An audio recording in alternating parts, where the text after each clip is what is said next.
Bismillahirrahmanirrahim. Assalamualaikum warahmatullahi taala wabarakatuh. Waalaikumsalam warahmatullahi.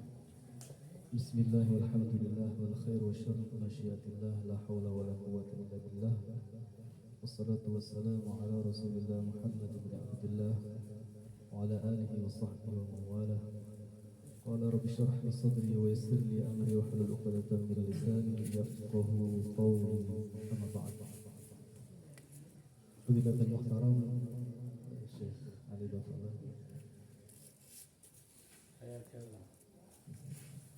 wa Siti Rais dan teman-teman sekalian, samihuna natakallam bil kama tuhib. Alhamdulillah kita semua diberi kesempatan untuk berkumpul dan bersua kembali pada acara yang insya Allah penuh barakah, yaitu acara rutinan marhabanan. Dan tadi juga sedikit dibacakan tentang sirah Nabi dan juga Sallallahu Alaihi Wasallam. Sallallahu alaihi. Langsung saja, sebagaimana amanat dari Pak Ketua Tanfidiyah yang sudah dimulai pada malam Jumat yang kemarin, yaitu tentang kajian tokoh-tokoh Tunis, di mana pada pertemuan yang lalu Siti Rais telah membahas satu tokoh, yaitu siapa? Ibnu Khaldun. Nah, pada malam hari ini kita akan mengkaji satu tokoh yang hidupnya lebih tua dari Ibnu Khaldun, lebih dahulu dari Ibnu Khaldun. Kalau Ibnu Khaldun kemarin hidup pada abad berapa?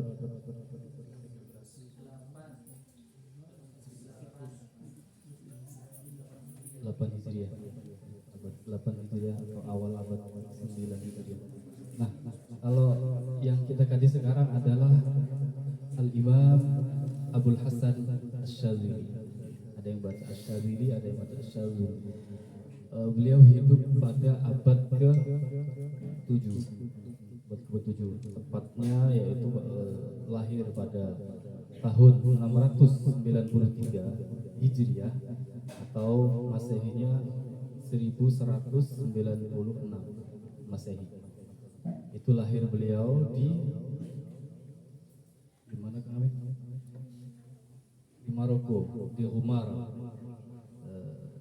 di Maroko, yang kemudian itu ceritanya panjang sebenarnya. Saya dikasih waktu berapa menit nih Kang Amin? Ya, 15 atau 15. Oke. Kalau 15 berarti ceritanya singkat-singkat. Nggak lengkap. Kalau pengen lengkap nanti. Ya. Jadi beliau lahirnya di Umar, atau itu sebuah kota di mana? Maroko. Lahir pada 693 Hijriah atau 1196 Masehi. Nah, kalau pengen, sebenarnya buku yang telah dibagikan oleh Syekh Salah itu sudah mewakili sebenarnya, nggak perlu saya jelaskan lagi, asal teman-teman baca aja, insya Allah di sini ada semua. Cuman di sini beliau Syekh Salah menyebutkan secara ringkas, jadi inti-intinya saja, jadi cukup insya Allah kalau teman-teman baca ini, tanpa harus saya jelaskan. Sudah punya semua kan? Saya cuma menambah-nambahi aja. Jadi itu awal mula dari lahirnya Abul Hasan Asy-Syadzili. Terus kemudian yang menarik adalah bagaimana sampainya beliau di Tunis, sehingga sampai mendapatkan sebuah nama baru, dan itu yang nantinya menjadi nama yang melekat pada beliau, padahal itu sama sekali tidak ada kaitannya dengan tempat kelahiran beliau, tidak ada kaitannya dengan keluarga beliau, ada kaitannya sama sekali dengan di mana beliau wafat. Tidak seperti ulama atau tokoh-tokoh yang lain seperti siapa? Semisal saya kasih contoh Abdul Aziz Al-Mahdawi, itu kan menyebutkan nisbat kepada tempat. Imam Syafi'i itu menisbatkan kepada leluhurnya. Terus kemudian dan lain-lain. As-Suyuti menyebutkan nisbatnya kepada tempat. Tapi kalau Asy'adzili ini unik. Makanya suatu ketika beliau itu kayak di dalam hatinya itu terbesit, ya Allah, kenapa saya bukan dari Syadzil? Saya akan bicara tentang Syadzil dulu. Syadzil itu mana sih? Syadzil itu di Tunis. Kalau disebutkan di kitab ini Kurba Jabal Zagwan gitu ya, cuma disebut itu aja. Tapi kalau dalam buku-buku yang lain akan dijelaskan lebih detail. Jadi fase-fase beliau itu di mana saja ketika di Tunis. Disebutkan bahwa Syadzila itu sebuah daerah di luar kota Tunis ini. Kalau di buku yang lain, buku sejarah yang lain disebutkan itu tempatnya Ali Al-Khattab. Nah, siapa Ali Al-Khattab ini? Orang yang pertama kali berkenalan dengan Abul Hasan Asy'adzili. Dikisahkan bahwa ketika Abul Hasan Asy'adzili datang ke Tunis, beliau berhenti di antara sini, Bab Menara sampai Bab Jati. Terus kemudian Terus kemudian ketemu dengan Ali Khattab ini. Nah, bersama Ali Khattab akhirnya dibawa ke mana? Syadzila. Syadzila itu ya tempat ternyata kampungnya Ali Al-Khattab. Ali Al-Khattab yang nantinya dia juga menjadi murid yang membersamai Imam Abul Hasan Asy'adzili. Termasuk salah satu dari 40 ashab Asy'adzili. Di mana itu? Di Murnak. Di mana di sana juga terdapat zawiyahnya Syekh Ali Al-Khattab di Murnak. Nah, cerita yang menarik ada kenapa Imam Abul Hasan Asy'adzili kok sampai hijrah dan pindah ke Tunis. Di sini sudah disebutkan sebenarnya, yaitu ketika beliau melakukan rihlahnya untuk ziarah, ibadah haji, beliau mampir ke Irak. Nah, di sana berjumpa dengan seorang mursyid, seorang mursyid yang punya murid banyak. Nah, ketika itu beliau dikata oleh mursyid, saya lupa nama di sini soalnya, bahwa kenapa kamu mencari jalan Thariqah jauh-jauh ke Irak, ke Baghdad. Padahal sekarang ini kata beliau, wali kutub pada saat ini itu ada di negaramu, yaitu di Maroko. Nah, kemudian beliau mencarilah di kota beliau, yaitu di Umar, dan akhirnya bertemu dengan Siti Abdul Salam bin Mushish yang punya salawat al-Mushishiyah. Nah, Siti Abdul Salam bin Mushish akhirnya, singkat cerita itu, saya singkat aja. Akhirnya Siti Abdul Salam bin Mushish memberikan isyarat kepada Abul Hasan Asy'adzili untuk hijrah, untuk pergi ke Tunis. Nah, carilah di sana sebuah kota, sebuah daerah di luar kota Tunis yang namanya Syadzila. Di sana kamu akan mendapatkan nama baru. Itu sudah diramal, kayak meramal masa depannya Abul Hasan Asy'adzili seperti itu. Dan ternyata benar apa yang semua yang dikatakan Abdul Salam bin Mushish itu terjadi dan dialami oleh Abdul Salam bin Mushish. Di antaranya beliau nanti akan mendapatkan cobaan ketika di Tunis dan akhirnya keluar sampai ke Iskandaria, Mesir, dan kemudian menetap di Mesir, dan dari sanalah thariqahnya terkenal di seluruh dunia. Nah, masih banyak ya. Tuh. Oke. Masih.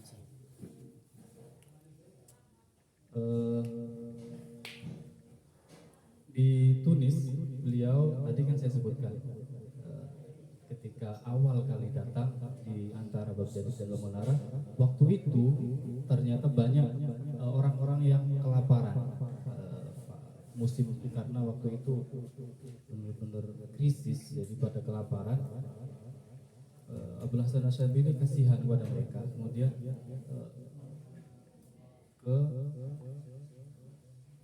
ke Makhbazah, tukang jual roti membeli roti untuk dikasihkan orang-orang yang kelaparan. Nah, ternyata uangnya itu habis, bukan habis ya. Ternyata uang yang dibawa itu dirham, dan dirhamnya dirham Maghribi. Kata penjualnya, ini nggak laku di sini. Ya sudah, akhirnya sama siapa, Abul Hasan Asyadzili, digadaikanlah jubah beliau, burnus beliau kepada tukang jual roti.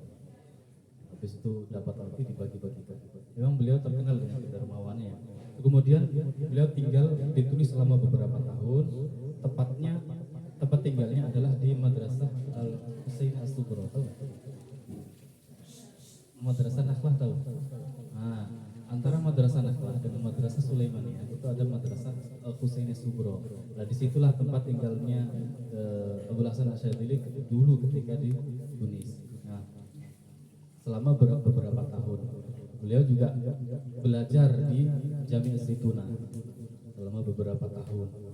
Tapi yang beliau temukan di Tunis, ternyata selama belajar dengan para masyayikh yang ada di Zaituna, yang ada di Tunis, beliau belum menemukan satu pun guru yang benar-benar ngerti apa yang ada di hati, apa sih yang menjadi keinginan Abul Hasan Asyadzili itu sendiri datang ke Tunis itu apa.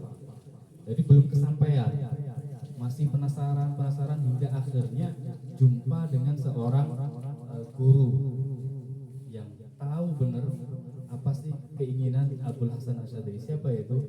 Yaitu Abu Sa'id Al-Baji, atau kita kenal dengan Sidi Abu Sa'id. Nah, Sidi Abu Sa'id inilah orang yang pertama kali mengetahui sir yang ada di dalam hatinya Abul Hasan Asyadzili. Sebelum Abul Hasan Asyadzili mengutarakan maksudnya, Sidi Abu Sa'id sudah ngerti. Nah, dari situ mulailah beliau belajar kepada Sidi Abu Sa'id, belajar semua ilmu tasawuf tentunya. Mulai dari situ beliau menemukan kenyamanan ketika tinggal di Tunis, hingga akhirnya Sidi Abu Sa'id wafat. Nah,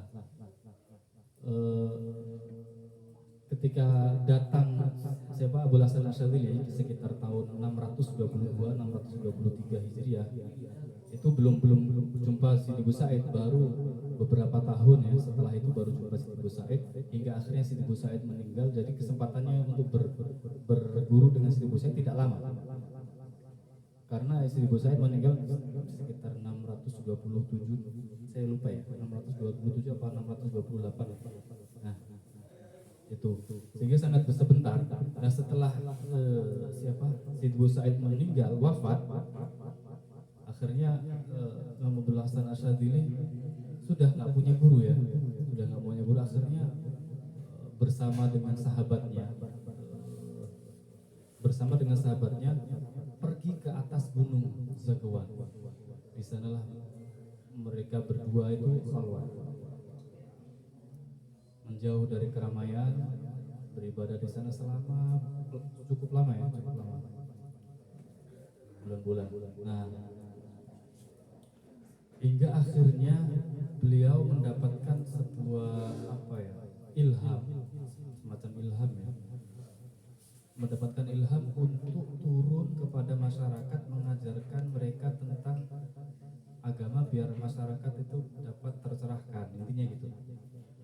Tapi Abu Hasan Asyadzili ini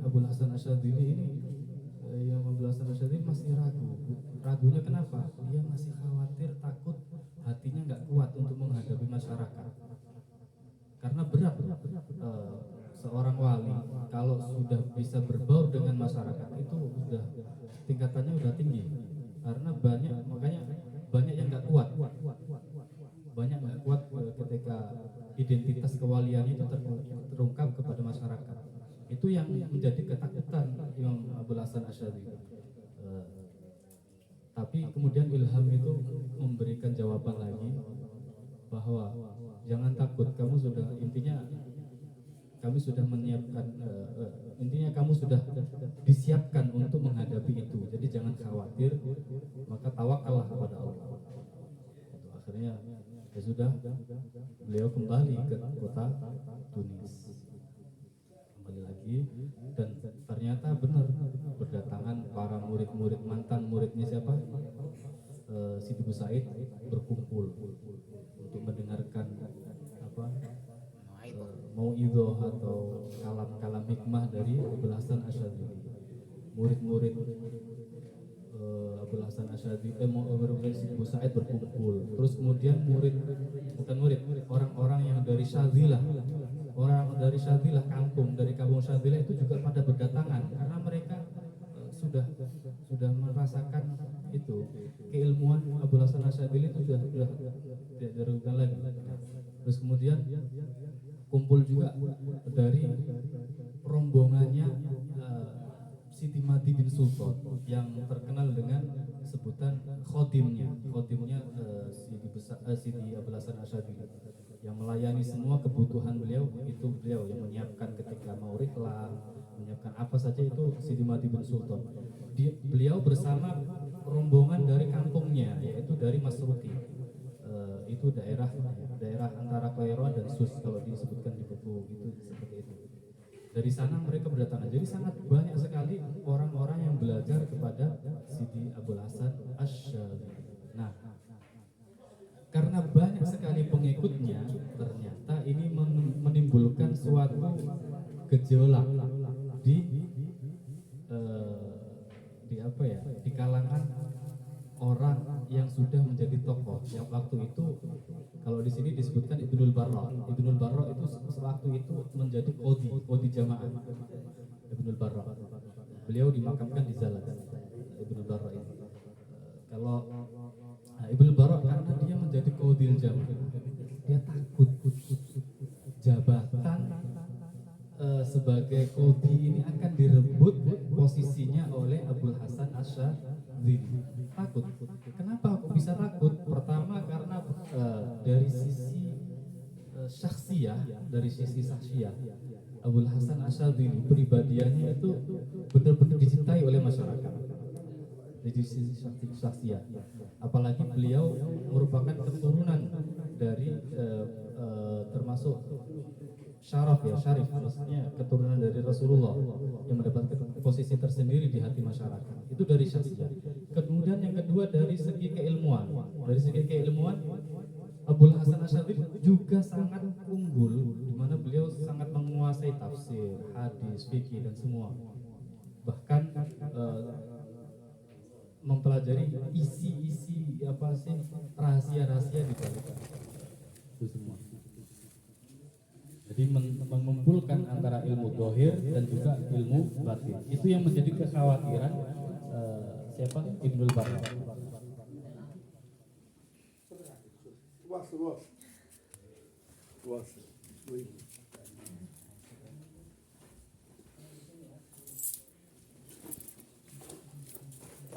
Sehingga Ibnul Barra, saya lanjutkan ya. Lanjut. Ibnul Barra ini khawatir Asik. akan direbut posisi beliau sebagai qadhi jamaah. Nah,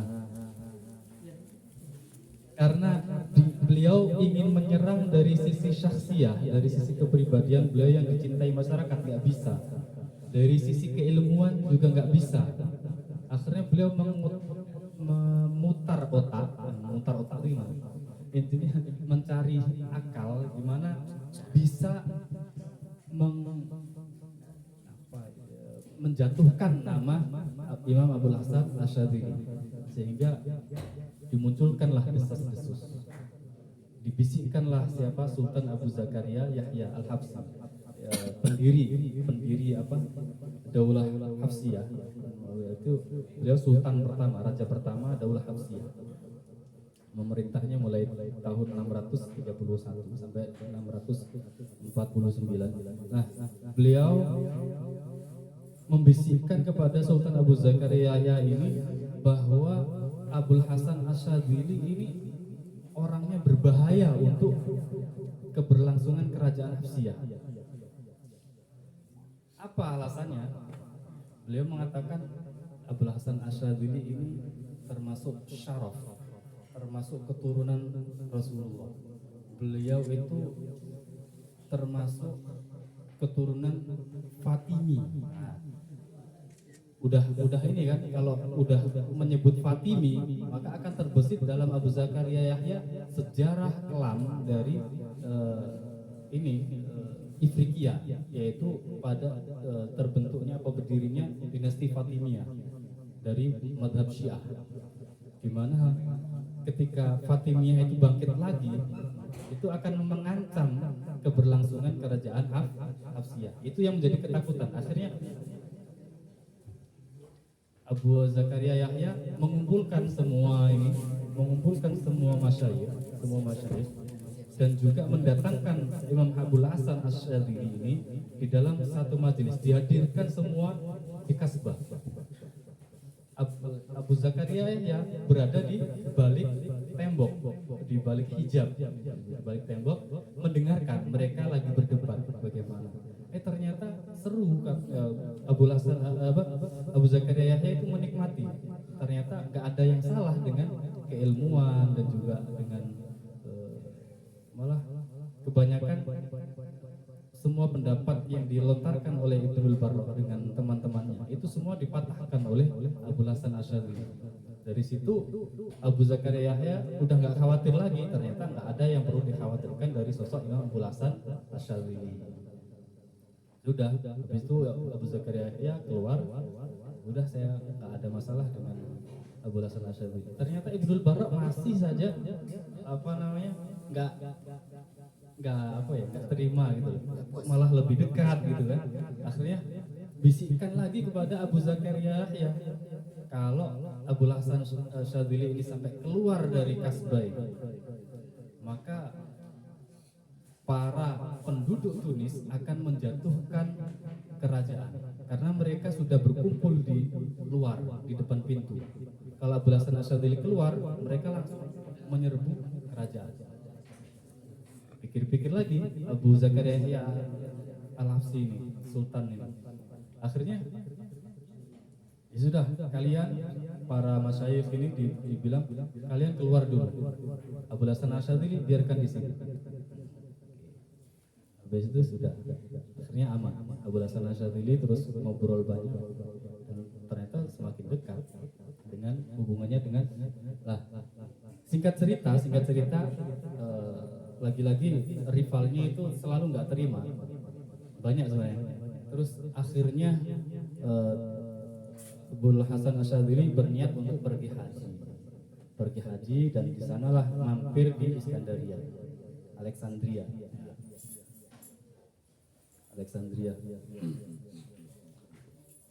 dan berencana untuk menetap di sana.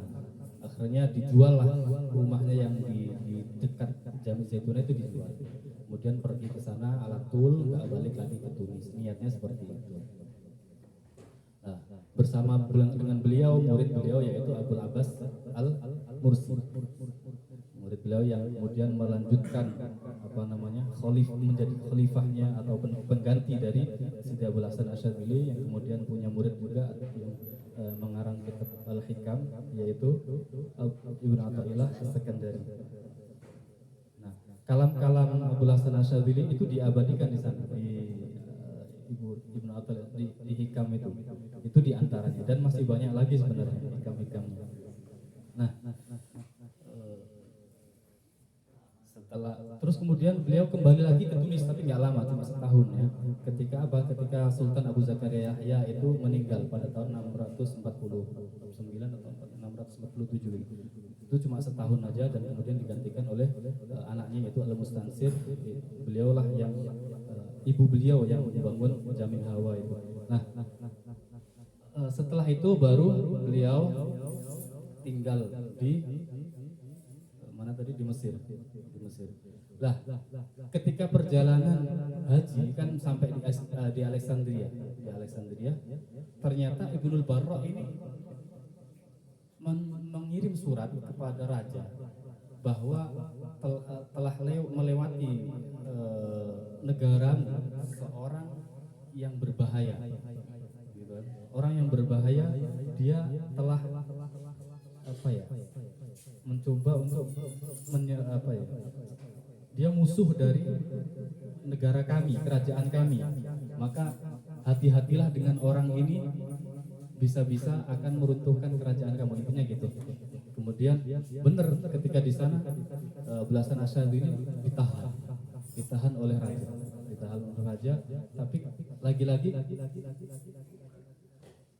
Abu Hasan Asy'ari menunjukkan keramat-keramatnya, dan itu disaksikan orang banyak. Orang-orang kerajaan tahu semua itu keramatnya ketika berhadapan dengan raja ini. Di antaranya sebenarnya raja ini nggak mau melepaskan, mau ditahan di istana. Tapi Abu Hasan Asy'ari melangkahkan kaki keluar aja ketika sudah selesai ngobrol gitu.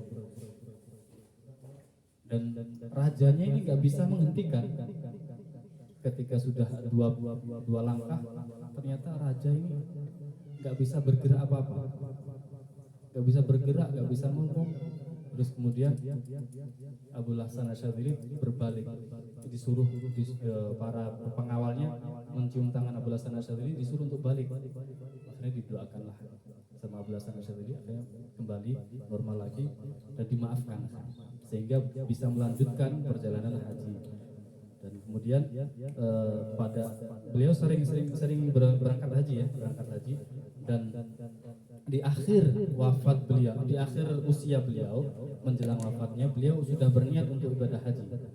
Tapi di tengah perjalanan beliau ternyata menemukan ajalnya, yaitu di sebuah area, di tengah perjalanan di Padang Sahara ya, di mana di situ nggak ada penduduk sama sekali, nggak ada kehidupan di situ intinya.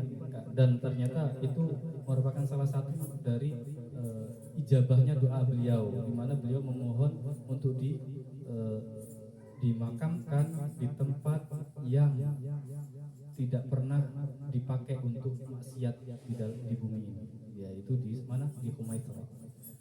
Kemudian Humaitara.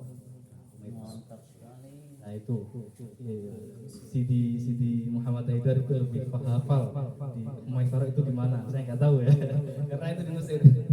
Nah itu tempat beliau dimakamkan, dan sejak itu banyak juga orang-orang yang ingin dimakamkan di sana, sehingga sekarang sudah ramai, sudah nggak kayak dulu lagi yang asalnya sepi karena kehadiran Abu Hasan Asy'ari sekarang menjadi ramai. Masya Allah. Sudah. Dan peninggalan Abu Hasan Asy'ari itu cerita singkat sebenarnya, cerita singkat dari Abu Hasan Asy'ari. Peninggalan beliau yang paling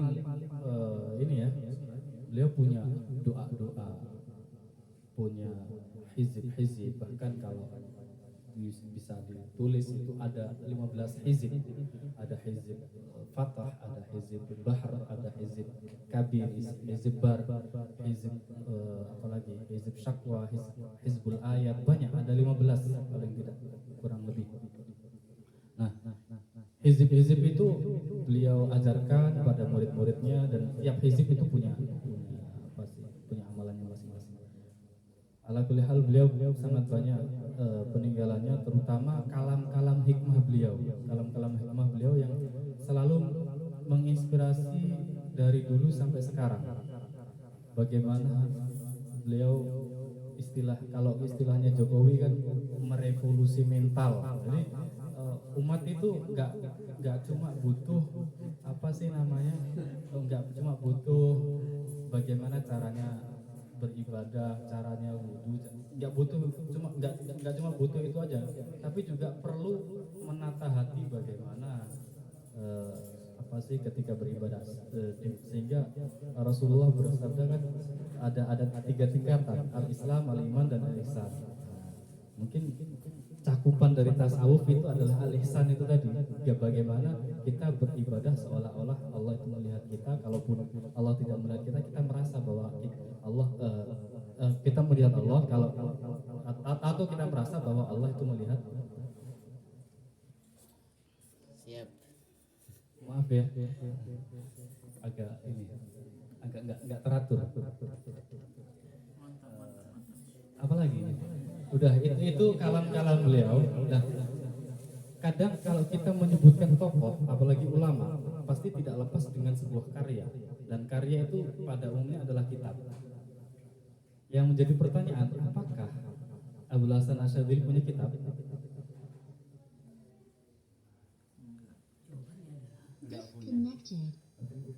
Iya. Beliau berkata ketika ada yang bertanya seperti itu, beliau berkata, kutubi ashabi, kitabku adalah ini, murid-murid saya ini adalah kitab-kitab. Jadi sangat banyak. Jadi kalam-kalam beliau itu sudah direkam oleh para muridnya. Jadi kalau pengen mendapatkan ilmu dari Abul Hasan Asyadzili itu mana? Kitabnya itu mana? Ya itu dari murid-muridnya, dari mereka lah dinakal, diriwayatkan kalam-kalam Abul Hasan Asyadzili. Bahkan kalau Ibnu Athaillah yang di dalam Hikam itu kebanyakan, bahkan itu semua adalah kebanyakan juga adalah kalam dari Abul Hasan Asyadzili. Kalau dikumpulkan, bahkan ini kalau dikumpulkan saya seolah ini banyak sekali.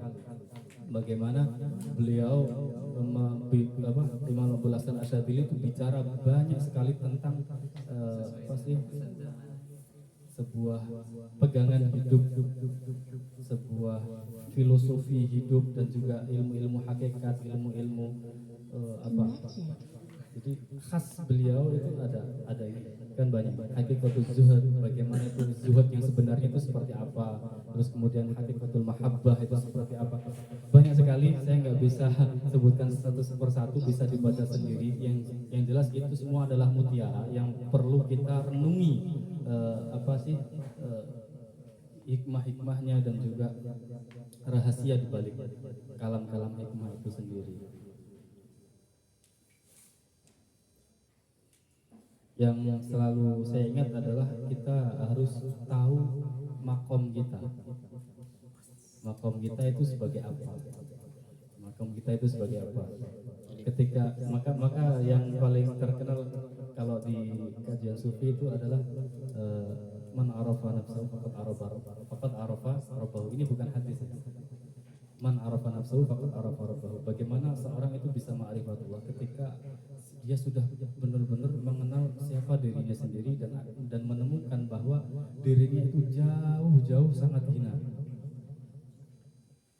Dan nanti ketika dia mengetahui dirinya sendiri akan mengetahui makom dia itu di mana. Karena tiap orang itu punya makom sendiri-sendiri. Salah satu yang ada di mana? Di Hikam Athaillah. Udah habis waktu. Lanjut aja.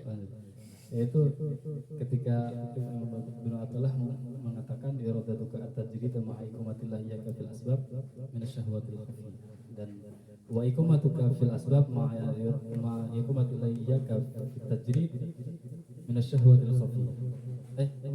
Inhitatun min rutabil aliyah. min rubat iya ya itu intinya itu. Jadi intinya di situ apa? Kita dituntut untuk mengetahui posisi kita sebagai apa, di mana posisi kita. Nah, kemudian nasihat beliau ketika mau belajar tentang dunia tasawuf, beliau mengatakan Al ilmu fil ihya wan nuru fil qut. Apa maksudnya? Wanuru Fil qut. Jadi beliau punya dua kitab yang sangat-sangat beliau gemari. Apa itu? Pertama Qutul Qulub, ini berat ya, Qutul Qulub. Yang kedua ada Ihya Ulumuddin. Itu nasihat beliau ketika ingin ya gitulah.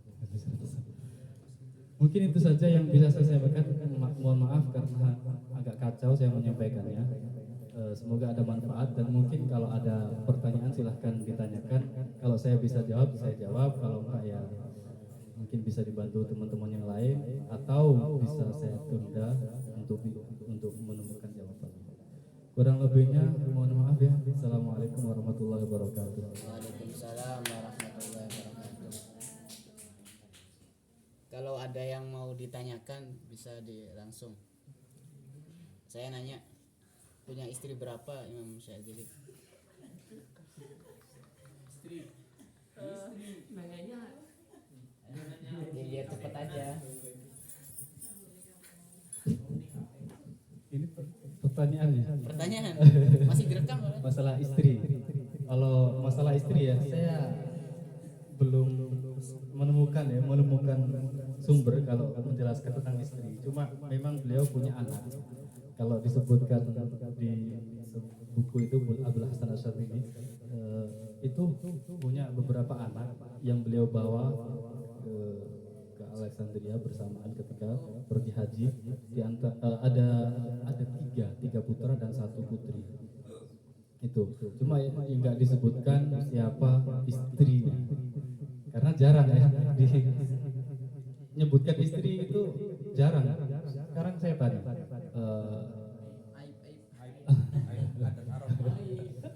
nggak tahu berapa istrinya, nggak tahu.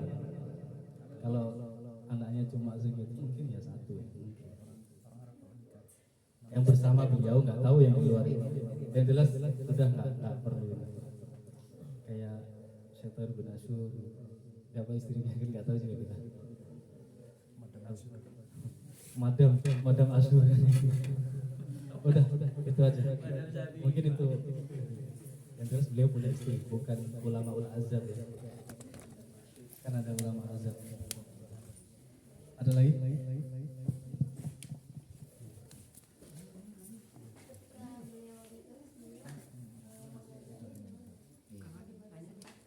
Terus yang madrasah Husain Sumro itu menjadi madrasah karena beliau ceritanya etc. Oke.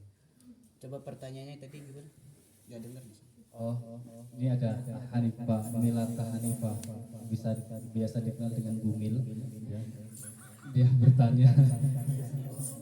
bertanya, beliau Imam Abul Hasan Asyadzili itu ngajarnya di mana? Gitu kan?